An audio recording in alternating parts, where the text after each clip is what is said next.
तेज खबर, पैनी नजर।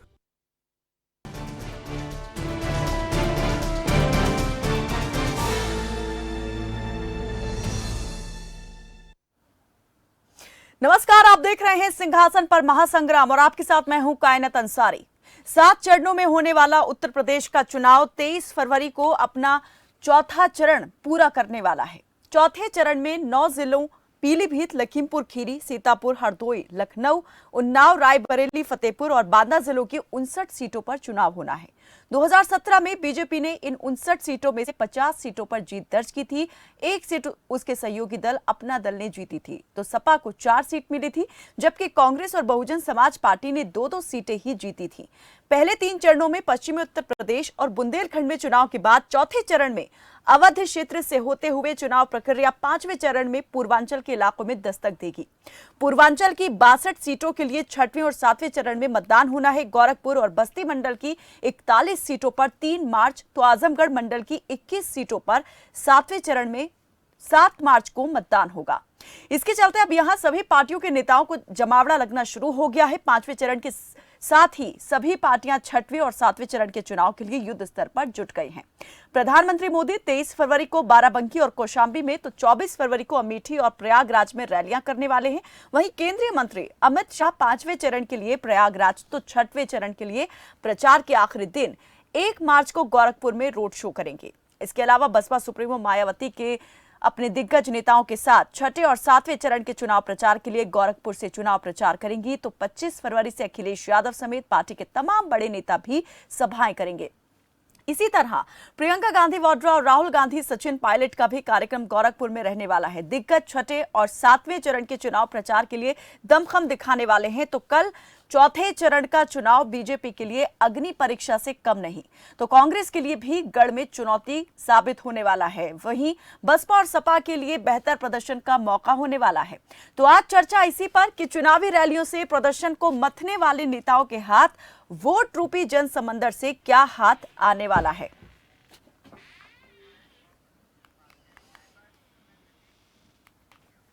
तो आज चर्चा करेंगे उत्तर प्रदेश में होने वाले चौथे चरण के चुनाव की, साथ ही बात इस पर भी कि दिग्गज जिस तरीके से अब यहां पर अपना जो है एक एक करके आने वाले हैं, मौजूदगी दर्ज कराते हुए लगातार यहां पर जनता को प्रभावित करने की कोशिश करने वाले हैं। तो कैसा यहां पर प्रभाव इस बार पड़ने वाला है, हमारे साथ इस पर बातचीत के लिए संजीव कपासिया हमारे राजनीतिक संपादक जुड़ चुके हैं, साक्षी दिवाकर बीजेपी की प्रवक्ता जुड़ी हैं, सपा के प्रवक्ता आलोक कुमार जुड़ चुके हैं और वरिष्ठ पत्रकार विजय उपाध्याय भी हमारे साथ जुड़ चुके हैं। बहुत स्वागत है आप सभी का हमारे साथ इस बातचीत में जुड़ने के लिए। सबसे पहले मैं यहाँ पर हमारे जो राजनीतिक संपादक संजीव कपासिया जुड़े हुए हैं, संजीव आपसे जानना चाहेंगे, जरा बताएं कि अभी तक 3 चरणों के चुनाव को अगर देखा जाए तो इसमें कड़ी टक्कर देते हुए दिखाई दिया, लेकिन चौथा चरण भी बेहद दिलचस्प होने वाला है। यहाँ पर बीजेपी के लिए काफी कड़ी और बड़ी चुनौती रहने वाली है।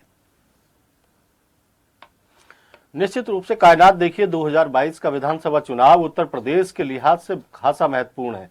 आप समझिए भारतीय जनता पार्टी के लिए तो डू और डाई जैसी स्थिति है। यदि 2024 का रास्ता साफ करना है तो उससे पहले 2022 से पार पाना होगा कायनात। पहले, दूसरे, तीसरे चरण में जिस तरीके का प्रदर्शन भारतीय जनता पार्टी का रहा है, उसके बाद उन्होंने अपनी स्ट्रेटजी बदली है। नरेंद्र मोदी के अलावा सभी भारतीय जनता पार्टी के बड़े नेता छोटी छोटी रैलियों पर फोकस कर रहे हैं। 5,000, 7,000, 10,000 की भीड़ इकट्ठा करके उत्तर प्रदेश की योगी सरकार और केंद्र की मोदी सरकार की योजनाओं के बारे में उत्तर प्रदेश के लोगों को बता रहे हैं। आज ही मुख्यमंत्री योगी आदित्यनाथ ने कहा कि 5 साल में माफियाओं का सफाया किया है और आने वाले 5 सालों में भी जो बचे खुचे माफिया हैं उनका काम लगाने का काम करेंगे।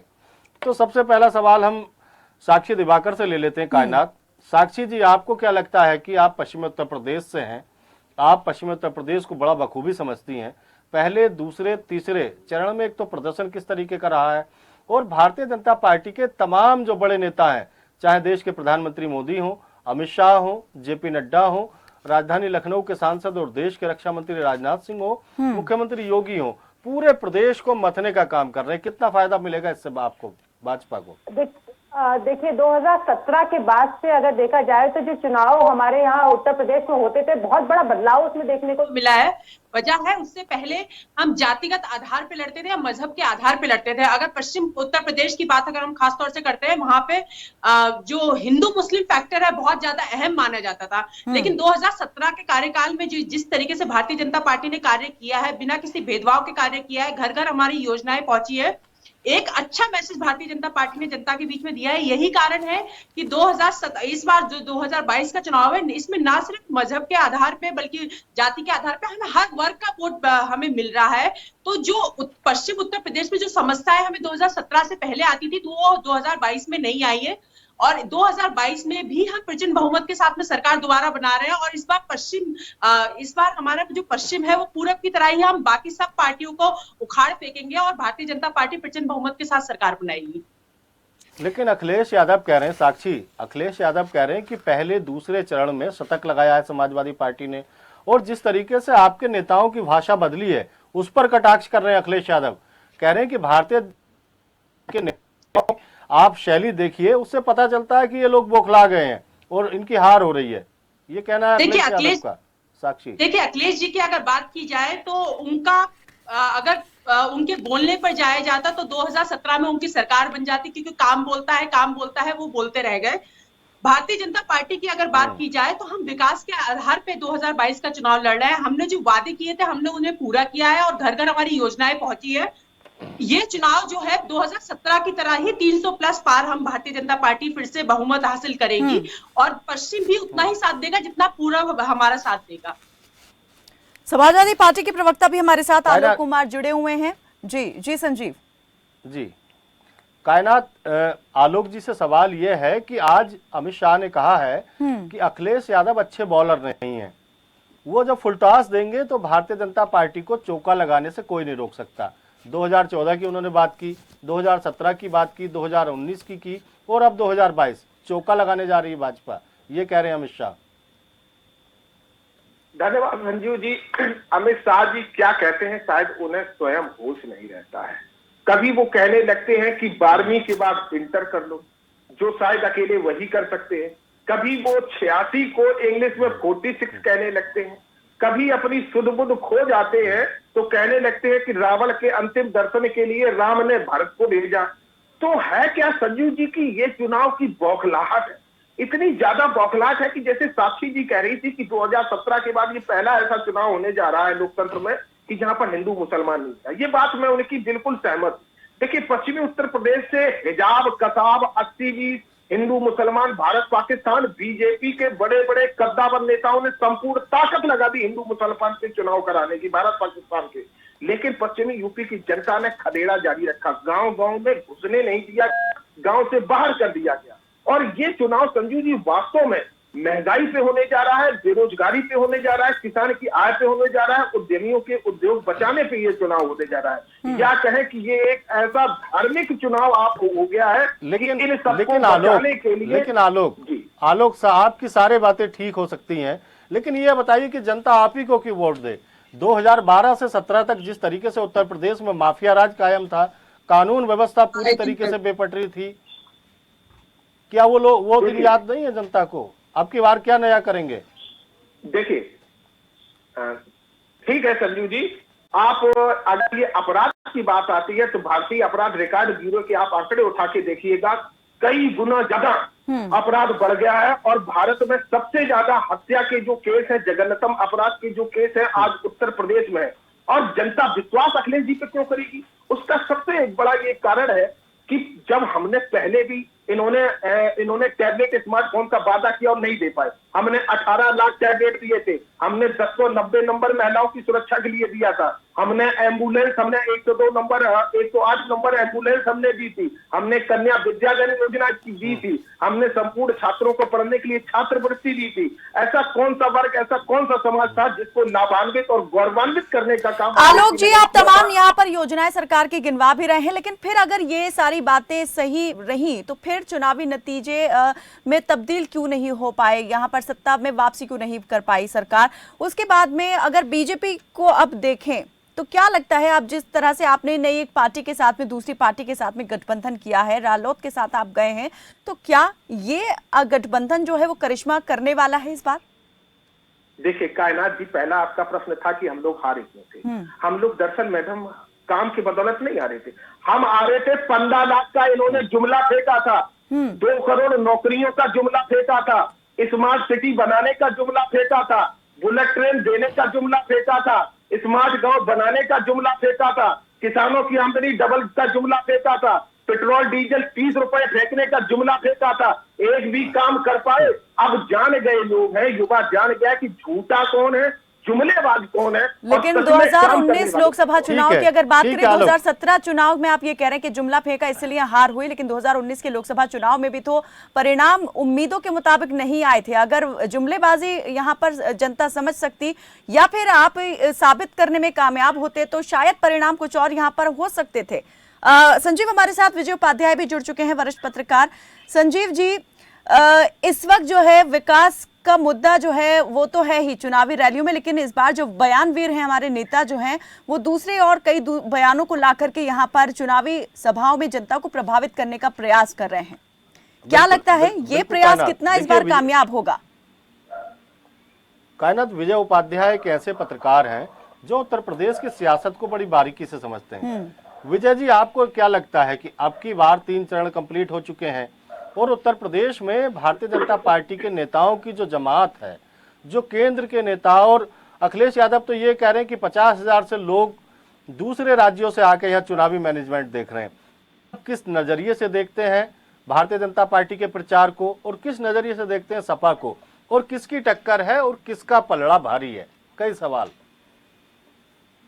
देखिए, इस बार का चुनाव बहुत कांटे का हो रहा है, बहुत ही जबरदस्त चुनाव है। बाकी सारे चुनाव को आप जब परिणाम आएंगे तो भूल जाएंगे, इस तरह का रोचक चुनाव हो रहा है।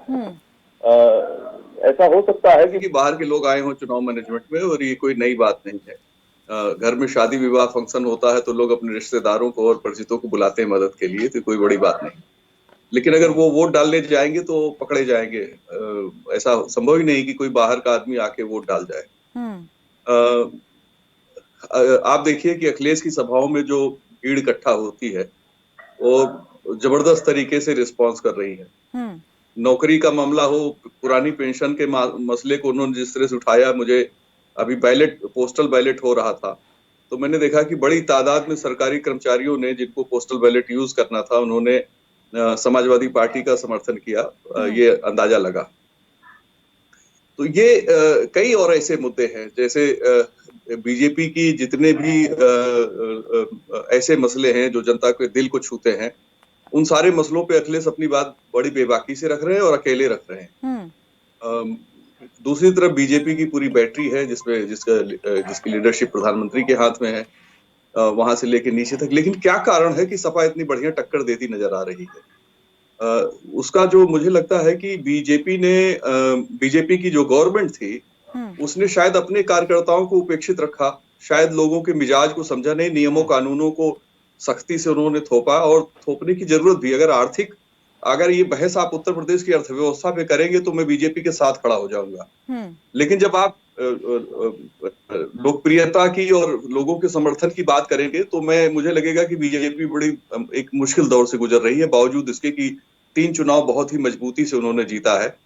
और जो बीजेपी का इस पूरे चुनाव में जो सबसे बड़ा हथियार है वो हथियार है लाभार्थी, और अगर लाभार्थी हाथ से निकल गया तो बीजेपी के पास शायद बड़ी मुश्किलें होंगी उसको।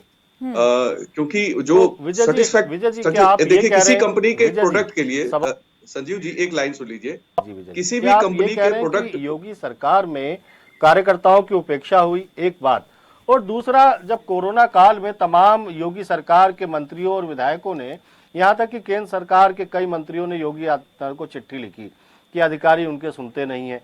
कई बार इस तरीके की शिकायतें आई। मुख्यमंत्री योगी ने भी कहा कि विधायकों का सम्मान करिए।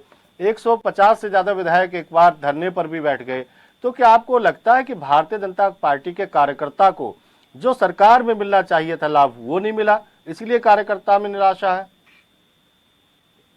मैं यही कह रहा हूं। और आप अगर देखें तो भाजपा की जो सरकार है, इस पे सबसे ज्यादा सवाल विपक्ष ने नहीं उठाए।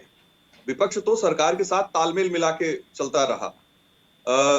जहरीली शराब का मसला हो, जो पूरे कार्यकाल में बहुत बड़ा मुद्दा रहा, सरकारी ठेके से बिक के मिलती रही, उस पर भी अपोजिशन ने कुछ नहीं उठाया। पिछले 2 महीने में 2 घटनाएं हो गई। इसके अलावा और भी तमाम मसले हैं जिसपे अपोजिशन बिल्कुल चुप था, खामोश था। सबसे ज्यादा अगर किसी ने सरकार के कामकाज पे सवाल उठाए तो बीजेपी के अंदर से उठा, चाहे संतोष गंगवार की चिट्ठी हो, चाहे वो विधायकों की, बाकी आपने जिक्र कर दिया।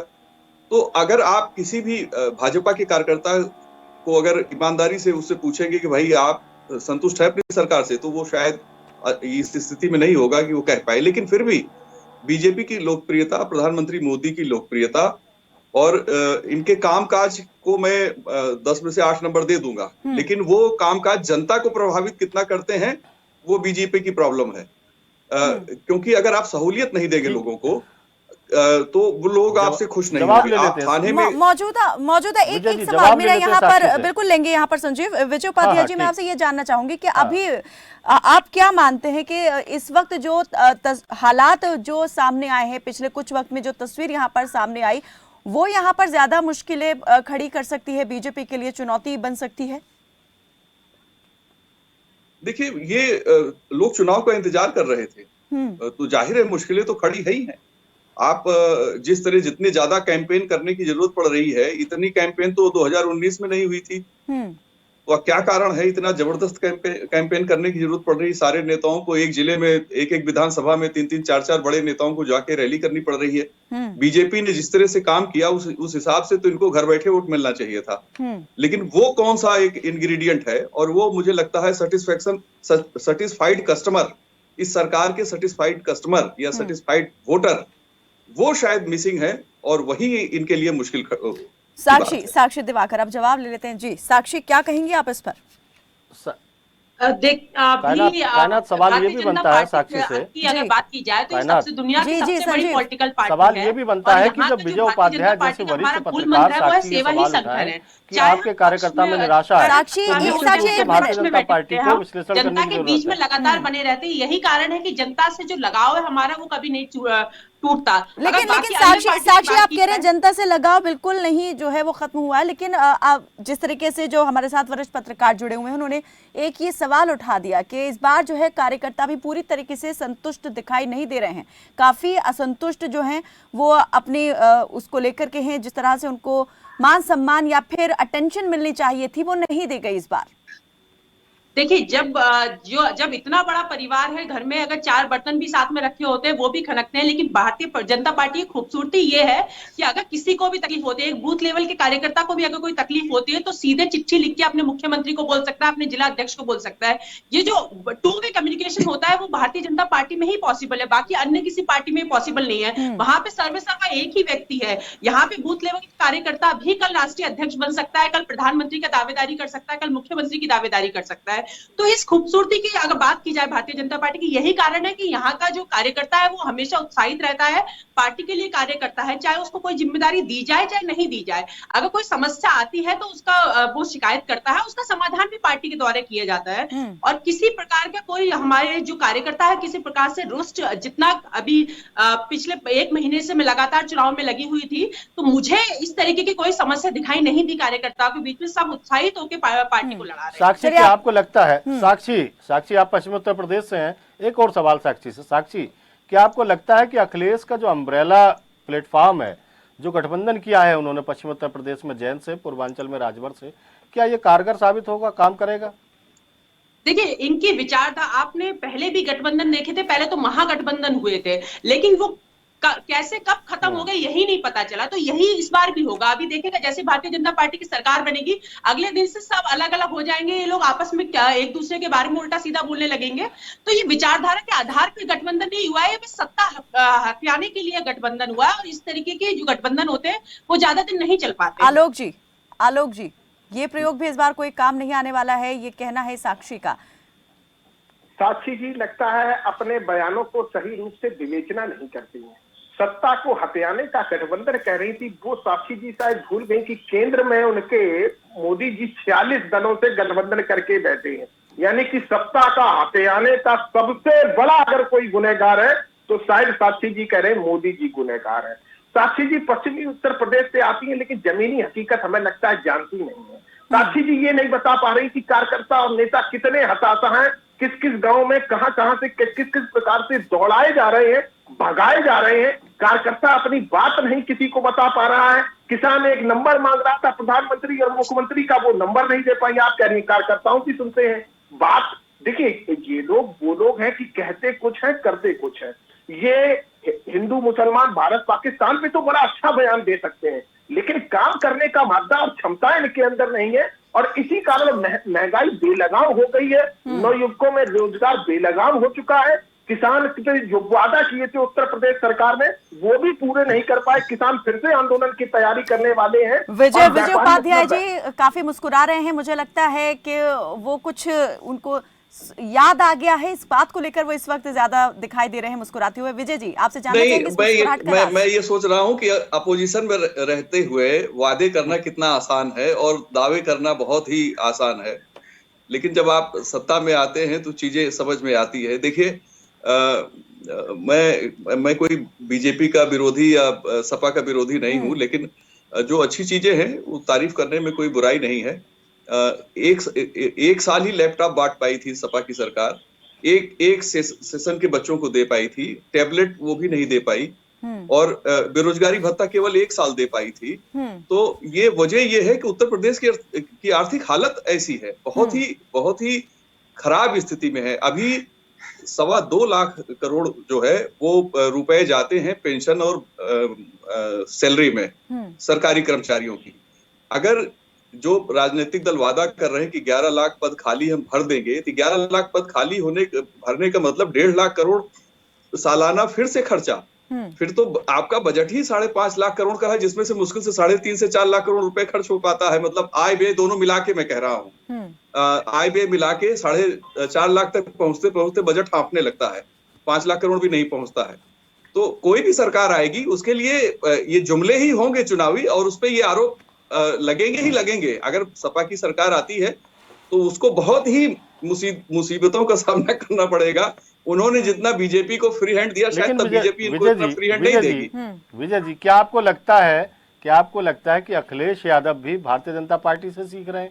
वो उन्होंने जिस तरीके के वायदे किए हैं और जिस तरीके की चुप्पी रही है पूरे चुनाव में अखिलेश यादव की, क्या वो ये इशारा नहीं करती कि आपका जो फेंका हुआ जाल है उसमें मैं फंसने वाला नहीं हूँ? नहीं, वो बीजेपी की स्टाइल की ही पॉलिटिक्स कर रहे हैं। बीजेपी की तरह गठबंधन बनाया, बीजेपी की तरह लंबी घोषणाएं कर रहे हैं, रोजगार के मसले पे हो, आय के मसले पे हो, पेंशन के मसले पे हो, तो पैटर्न तो वही है। लेकिन उस पैटर्न में क्या है कि सरकार चला पाना बहुत ही डिफिकल्ट है, क्योंकि जितना सुकून मौजूदा विपक्ष ने भाजपा की सरकार को दिया, उतना शायद अगर उनकी सरकार बनती है तो भाजपा उनको नहीं देगी, और ये 2024 के लोकसभा चुनाव के लिए एक अलग स्थिति पैदा कर देगा।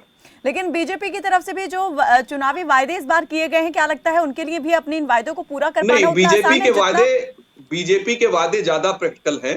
बीजेपी के वादे ज्यादा प्रैक्टिकल, इसीलिए उनके घोषणा पत्र को आप देखेंगे तो उन्होंने वादे किए नहीं, क्योंकि वो बजट बना के 4 साल बजट बनाया, उनको पता है कि वो क्या कर सकते हैं। जब मुझे अच्छे से पता है 36,000 करोड़ रुपए जो पहले साल इनको किसानों की ऋण माफी करनी थी, इस तरीके से अरेंजमेंट किया। 3 साल लग गए 36,000 करोड़ रुपए भरपाई करने में। आलोक जी विजय जी ये कह रहे हैं कि आपको पता नहीं है कि उत्तर प्रदेश का बजट कितना है, आय व्यय कितना है, कितना पैसा सरकार के पास आता है। आपने अंधाधुंध जो ये घोषणाएं की हैं, इनको पूरा करना बड़ा मुश्किल काम है। देखिए पहले तो ये इसका बड़ा सीधा जवाब है कि अखिलेश जी 5 साल मुख्यमंत्री रह चुके हैं। उनके पास आर्थिक से लेते हुए पूरी टीम है जिसने बहुत गणना की हर एक मामले पर। दूसरी बात, विजय जी कह रहे थे कि बीजेपी बहुत गणना करती है।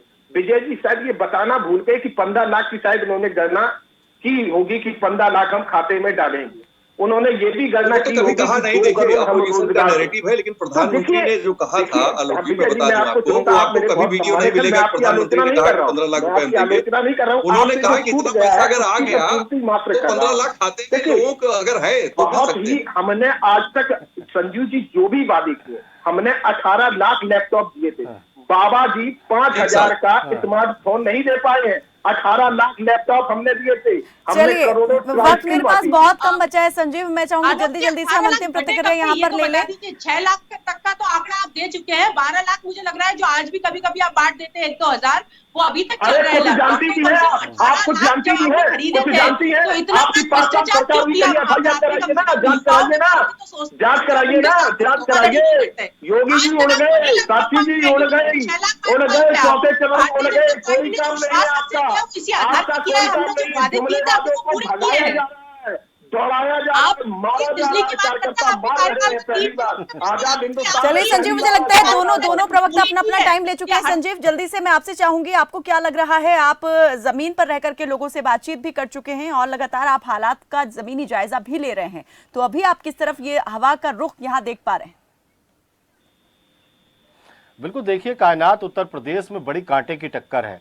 अखिलेश यादव का जो बड़ा प्लेटफॉर्म बनाया है उन्होंने, पश्चिम में जयंत, पूर्वांचल में राजभर और बीच में कृष्णा पटेल और पल्लवी पटेल, ये पूरी तरीके से जमीन पर काम कर रहा है। और भारतीय जनता पार्टी के नेताओं को भी मालूम है कि सीधी टक्कर अखिलेश यादव से है और इसलिए पूरी ताकत और पूरी शिद्दत के साथ भारतीय जनता पार्टी के, चाहे दिल्ली सरकार के और इस बार अखिलेश जी पूरे नए क्लेवर के साथ उतरे। विजय जी मैं जो सीट का गुणा भाग है, गणित है, वो एक बार आपसे जल्दी से चाहूंगी आप वो समझा दें कि इस बार क्या लगता है 59 सीटों में से कितनी सीटों पर बीजेपी जो है इस बार अपनी जीत जो है सुनिश्चित करने में कामयाब दिखाई दे रही है? पिछली बार 50 जीती थी, सपा को 4 मिली थी और बसपा और कांग्रेस को 2-2 मिली थी। हालांकि वो भी जो उम्मीदवार जीते थे वो भी अब बीजेपी में शामिल हो चुके हैं। तो इस बार क्या लगता है बीजेपी जो है अपना ये किला, मजबूत किला बचा पाएगी? देखिए, इस पे मैं कुछ नहीं कह सकता कि किसकी बेहतर स्थिति होगी, लेकिन मैं इतना जानता हूं कि जो दलबदल होते हैं, मौसम विज्ञानी असली वो होते हैं पत्रकारों से ज्यादा बड़े। और वो आप ये देखिए कि इस दल में कितने मौसम विज्ञानी शिफ्ट हुए हैं, उस हिसाब से आप अंदाजा लगाइए कि चीजें किधर जा सकती हैं। और जब तक वोट ना पड़ जाए और वोट कोई बोल नहीं रहा, इतना साइलेंट वोटिंग हो रही है कि ना सपा समझ पा रही, ना भाजपा समझ पा रही कि वोट किसको मिल रहे हैं वास्तव में। सब हवा के साथ यहाँ पर बहते चले जा रहे हैं। जी, बहुत बहुत शुक्रिया आप सभी मेहमानों का हमारे साथ इस चर्चा में जुड़ने के लिए। तो 5वें चरण का चुनाव शुरू होने के साथ ही प्रधानमंत्री नरेंद्र मोदी के संसदीय क्षेत्र में दिग्गजों का जमावड़ा लगना शुरू हो जाएगा। बीजेपी पूर्वांचल की करीब 100 सीटों पर निगाहें जमाए हुए है। ऐसे में चुनावी रैलियों में बहाया गया नेताओं का पसीना क्या रंग लाता है, ये 10 मार्च को ही साफ हो पाएगा। फिलहाल के लिए मेरे साथ बस इतना ही। आप देखते रहें खबर फास्ट। नमस्कार।